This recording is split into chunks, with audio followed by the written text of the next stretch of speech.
April 27వ తారీఖు ఆదివారం రోజున అతి శక్తివంతమైనటువంటి అమావాస్య రానుంది. ఈ అమావాస్య రోజున 2 లవంగాలను తీసుకుని నీటిలో వేసి ఇక్కడ పెడితే చాలు, లెక్కలేనంత ధనం వస్తుంది. కలలో కూడా మీరు ఊహించలేనంత ధనవంతులుగా మారిపోతారు. ఈ పరిహారానికి అంతటి శక్తి అయితే తప్పకుండా ఉంటుంది. ఈ పరిహారం చేయటం వలన తప్పకుండా ధనవంతులుగా మారుతారు. అయితే ఈ పరిహారం అనేది పరిహార శాస్త్రంలో పొందపరిచినటువంటిది. సాధారణంగా అమావాస్య అనేది చాలా పవిత్రమైనటువంటిది. అమావాస్య రోజుల్లో చేసేటటువంటి పూజలు పరిహారాలకి చాలా ప్రాధాన్యత అనేది ఉంటుంది. అమావాస్య రోజుల్లో చేసేటటువంటి ప్రతి పూజ పరిహారం కూడా మంచి ఫలితాన్ని ఇస్తుంది. అలాంటిది అమావాస్య ఆదివారంతో కలిసి వస్తే కనుక ఆ రోజు ఇంకా పవిత్రమైనటువంటిదిగా పరిగణించబడుతూ ఉంటుంది. ఇలా ఏప్రిల్ 27వ తారీఖున ఆదివారం రోజున అమావాస్య రానుంది. ఏప్రిల్ 27వ తారీఖు ఆదివారం రోజున అమావాస్య రోజున 2 యాలకులను నీటిలో వేసి అక్కడ పెట్టండి చాలు. ఇక మీ దశ పూర్తిగా మారిపోతుంది. వద్దన్న ధనం వస్తుంది. కలలో కూడా ఊహించినంత డబ్బుని సంపాదిస్తూనే ఉంటారు. అసలు మనము డబ్బుని సంపాదించేంత అదృష్టం ఎందుకు పొందలేమో. కొంతమంది అతి తక్కువ కష్టంతోనే ఎక్కువగా ధనవంతులుగా మారిపోతారు. మరికొంతమంది ఎంత కష్టపడినా కనీసం వారి యొక్క నిత్యవసరాలకి కూడా సరిపడా డబ్బు అనేది రాదు. అంతేకాకుండా వారికి ఏదో ఒక సమస్య అనేది వెంటాడుతూనే ఉంటాయి. ఇలా సమస్యలతో వారు జీవితంలో కూడా ముందుకు సాగలేరు. కుటుంబంలో చాలా సమస్యలు ఎదురవుతూ ఉంటాయి. కుటుంబ పరంగా అనేక రకాల సమస్యలను ఇబ్బందులను కూడా ఎదుర్కొంటూ ఉంటారు. ఇలాంటివన్నీ కూడా తొలగించుకొని మీరు జీవితంలో ముందుకు సాగిపోయి ధనవంతులుగా మారాలి అన్నా, ఐశ్వర్యం రావాలి అన్నా, డబ్బుకు లేటు లేకుండా ఉండాలి అన్నా ఖచ్చితంగా ఈ పరిహారం చేయండి. సాధారణంగా అమావాస్య ఆదివారంతో వస్తే కనుక అది చాలా శక్తివంతమైనటువంటిదిగా పరిగణిస్తూ ఉంటాము. మన శాస్త్రాల ప్రకారం అమావాస్య రోజున చేసే పరిహారాలు 100% కూడా ఫలిస్తాయని నమ్మకం. అందుకే అమావాస్య రోజుల్లో పరిహారాలను చేస్తూ ఉంటాము. అమావాస్య రోజుల్లో పరిహారాలను చేయటం వల్ల లక్ష్మీదేవి యొక్క అనుగ్రహం కూడా తప్పకుండా కలుగుతుందని నమ్మకం. లక్ష్మీదేవి యొక్క అనుగ్రహంతో కూడా మనము ధనవంతులుగా మారిపోతాము. కుటుంబంలో కూడా ఎలాంటి కష్టాలు అనేవి ఉండవు. ఎందుకంటే లక్ష్మీదేవికి అమావాస్య అంటే చాలా ఇష్టం. అమావాస్య రోజున ఆడపిల్ల జన్మించినా కూడా ఆ ఇంట్లో లక్ష్మీదేవి వచ్చింది అని మనకు పెద్దలు అంటూ ఉంటారు. అలానే ఆ ఇంట్లో డబ్బుకు లోటు అనేది ఉండదు అని కూడా పెద్దలు చెబుతుంటారు. మనకు ఎన్నో రకాల చెడు శక్తులు మన చుట్టూ తిరుగుతూ ఉంటాయి. కానీ అవి మన కంటికి కనిపించవు. కనిపించకుండా గాలి మనకు ఎలా ఊపిరి పోస్తుందో అలానే కనిపించకుండానే ఈ చెడు శక్తులు కూడా మనకు అంటే చెడును కలిగిస్తూ ఉంటాయి. కనుక ఈ చెడు శక్తులను మనం ఎప్పుడైతే తొలగించుకుంటామో అప్పుడు లక్ష్మీదేవి ఇంట్లోకి వస్తుంది. ఇక లక్ష్మీదేవి యొక్క అనుగ్రహంతో ధనానికి లోటు ఉండదు. సంపాదించడానికి మార్గాలు తెరుచుకుంటాయి.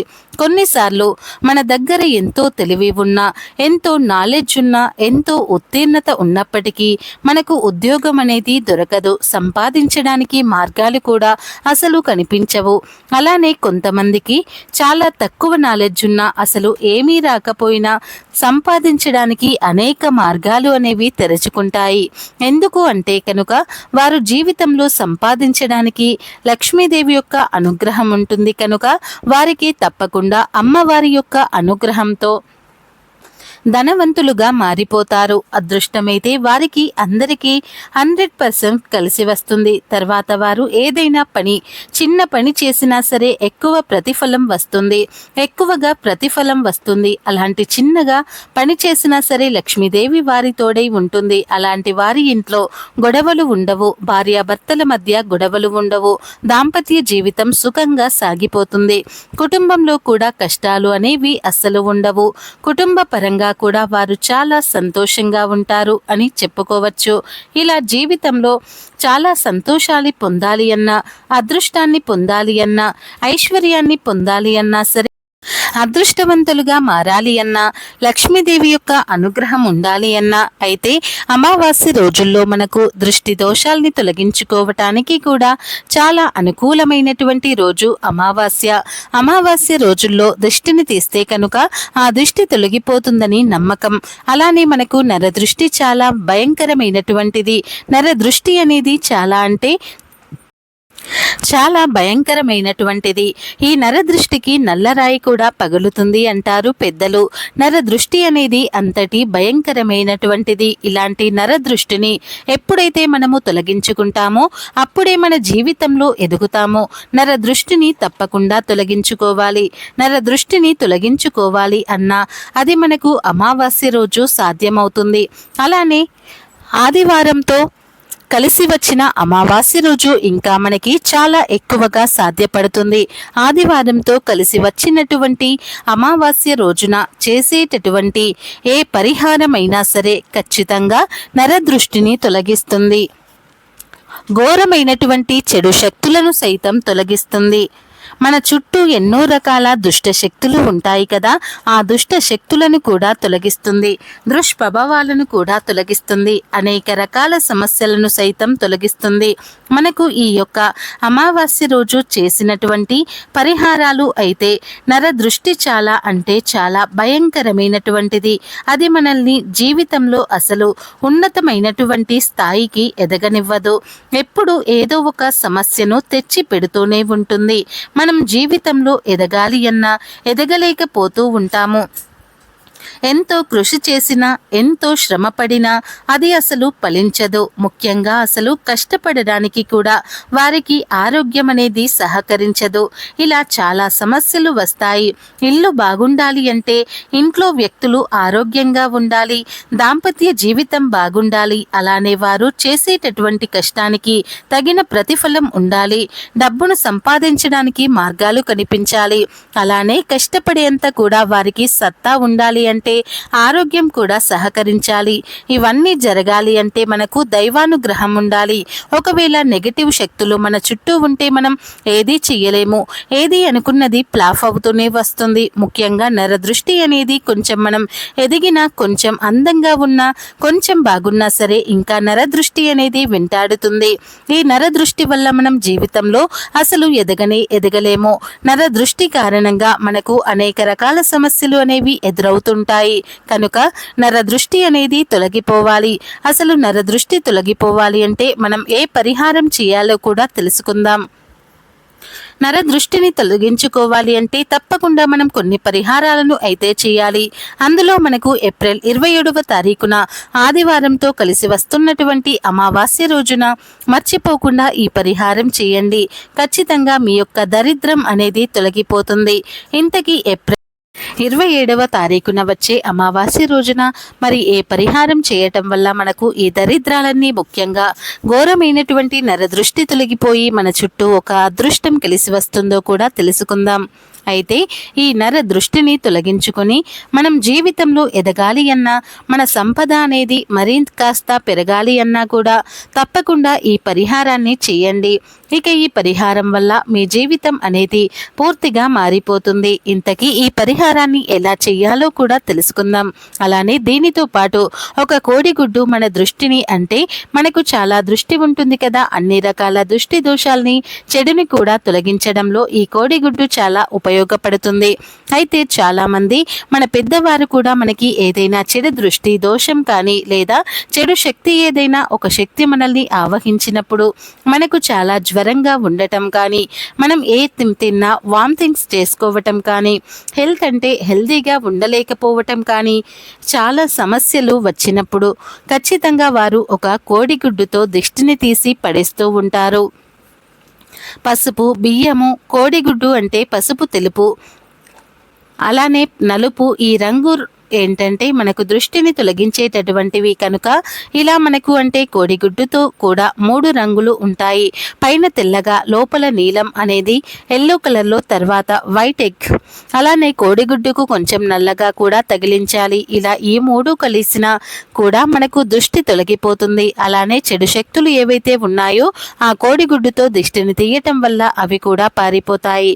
ఖచ్చితంగా పారిపోతాయని మనకు ఎప్పటి నుండి వస్తున్న ఆచారం, ఆనవాయితీగా కూడా కనుక కోడిగుడ్డును తీసుకొని దానికి కాటుకతో కానీ బొగ్గుతో కానీ ఇంటూ మార్కును వేయాలి. ఇంటూ మార్క్ అనేది ఏంటంటే అదొక రాంగ్కి సంబంధించి వాడుతూ ఉంటాం. అంటే రాంగ్ రైట్ రెండు ఉంటాయి కదా, అది మనము రఫ్ చేయటానికి రాంగ్ అని చేయటానికి వాడుతూ ఉంటాము. అలాంటి ఒక మార్కుని వేసి మనం ఆ గుడ్డుతో అంటే ఎవరికైతే సమస్య ఉంటుందో ఆదివారం అమావాస్యతో కలిసి వస్తుంది కనుక ఆ రోజున మీరు మీ ఇంట్లో ఎప్పుడు తరచు కూడా జబ్బు పడేవారు కావచ్చు, లేదా ఇంటి యజమాని పైన లేదా డబ్బుని సంపాదించే వారిపైన ఎక్కువగా నరదృష్టి ఉంటుంది కనుక వారిని తూర్పు వైపు నిలబడమని చెప్పాలి.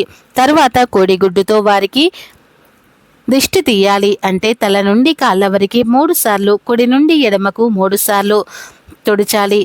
దిగతులిచిన తర్వాత ఆ కోడిగుడ్డును తీసుకుని వెళ్ళి ఉత్తరం వైపుకి ఎవరూ చూడని ప్రదేశంలోకి వెళ్ళి, అంటే వెనక్కి తిరిగి చూడకూడదు. మళ్ళీ ఆ కోడిగుడ్డు అక్కడ పెట్టేసి వెనక్కి తిరిగి చూడకుండా వచ్చేయాలి. ఇలా చేస్తే ఖచ్చితంగా పోతాయి. ఆరోగ్యం కూడా కలిసి వస్తుంది. కుటుంబ పరంగా కూడా మీరు చాలా బాగుంటారు అని చెప్పుకోవచ్చు. 2 లవంగాలు తీసుకోండి. అవి కూడా పువ్వుతో ఉండే లవంగాలను తీసుకోండి. లవంగాలు ఏంటంటే చాలా శక్తివంతమైనటువంటివి. ఈ లవంగాలను మనము పరిహారానికి వాడాలి. ఇక 2 పువ్వుతో ఉండే లవంగాలు తీసుకోండి. అందులోని నిండుగా నీరు తీసుకోండి. నీరు తీసుకున్న తర్వాత అందులో 2 లవంగాలను వేయండి.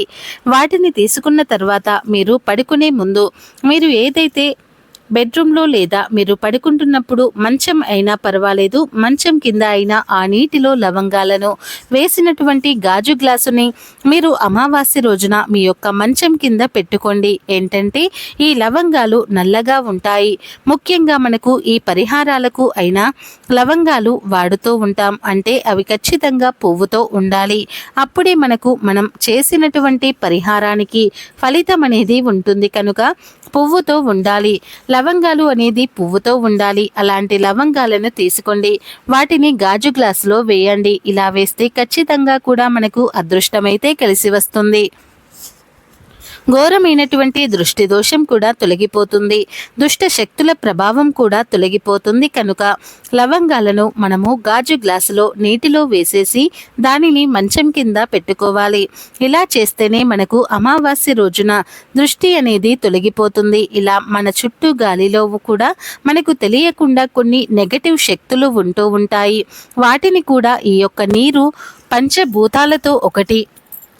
పంచభూతాలలో ఒకటి నీరు మరియు లవంగాలు లాగేసుకోవటం జరుగుతుంది కనుక మనకు ఏప్రిల్ 27వ తారీఖు ఆదివారంతో కలిసి వచ్చిన అమావాస్య రోజున ఇలా చేస్తే ఖచ్చితంగా మీ దరిద్రమైతే తొలగిపోయి అదృష్టం కలిసి వస్తుంది.